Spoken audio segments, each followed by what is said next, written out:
Kumusta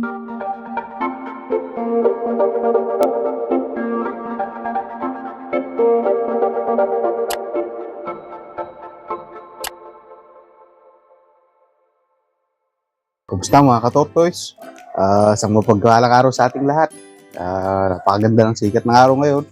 At ngayon ay gagawin ulit natin yung daily routine ng ating tortoise na si Ugwe. So ito ngayon si Ugwe. Hindi ko lang napakita pero nakapag-soak na siya ngayong araw. Tsaka nakapag-basking na. Kumbaga kasi kanina nung gumising ako, ay nakita ko na marami na siyang pupo sa kanyang kulungan. Kaya minabuti ko, nahugasan na muna siya. Hindi ko na napakita sa video. So, ngayon, ay papakita pa rin natin yung kanyang paglalakad. Tsaka, yung mag-update lang din tayo sa kanyang timbang na ngayon. Tsaka sa kanyang length. Hindi ko kasi nasusukat yung length niya. Kaya, ngayon, susukatan natin ngayong dito sa video na to. So, samahan niyo ako. So mga ka-tortoise, titimbangan na natin si Ugwe, yung ating tortoise. Ito, nagamit tayo ng digital na timbangan. Nung nakaraan, ang naalala kong timbang niya ay 1 to 54. 1 to 54 grams. Ngayon, titingnan natin kung gaano na siya kalaki. Isang linggo lang yung pagitan nun, nung huli ko siyang tinimbang. Nung nakaraang Sabado ko lang din siya tinimbang nun. So ngayon, titimbangan natin siya.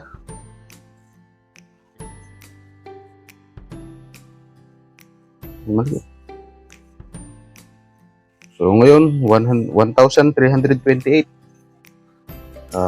Halos nasa 80 grams na nadagdag sa kanya sa loob lang ng isang linggo. Kaya sa gantong size siguro ng tortoise, medyo mabilis na talaga silang lumaki. Malapit na tayong mamulubi sa pagkain. So, susukatin din natin yung kanyang haba. Kasi hindi ko nasusukat yung kanyang haba. So, pag nagsusukat, talagang normal na ibinabaligtad sila para mabilis. Kasi ang sinusukat ay itong tip nito, saka tip nito. So, sukatin lang natin kung ilang inches na siya. Para lang, kumbaga, sa ating record lang.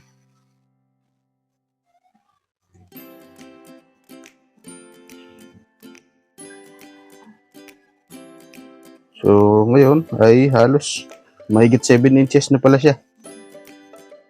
Yung ating tortoise. Nung nakuha natin siya, napakaliit pa to. Halos malaki lang na konti sa kahon ng posporo. So, talagang malaki na ang nilaki niya.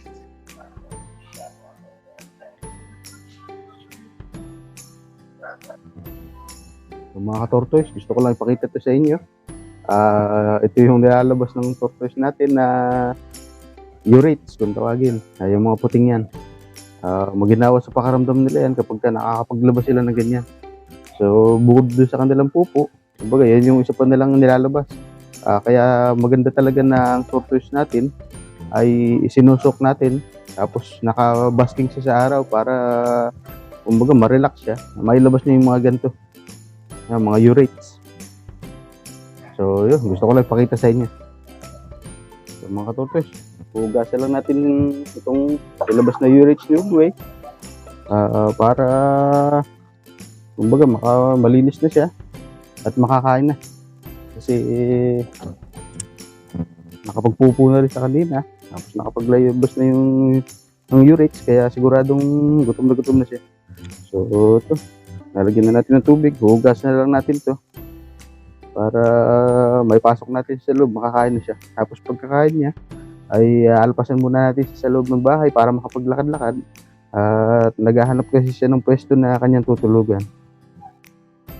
So yun mga ka-tortoise, hindi ko alam kung pwedeng tignan na yung kanyang gender, pero sa mga nakakalam, ganyan nakalaki si Ugwe kung ikukumpara sa akin.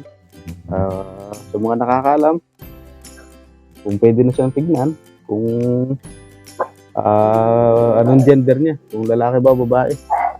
Medyo naputol na yung kanyang tip ng kanyang ito yung pinakita ko noong nakaraan na nag-track. Ito, ayun, naputol na. Pero mukhang maayos pa rin naman siya.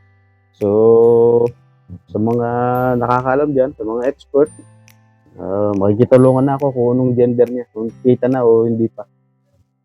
So, salamat mga ka-tortoise. So ito lang muna ngayon ang may babahagi ko. Kumbaga, nagbigay lang ako ng update kasi yung routine ni Ugo, paulit-ulit na naman. Yung pagkain, yung paglalakad, yung sukat bus. Isa naman yun, kumbaga, regular naman yun.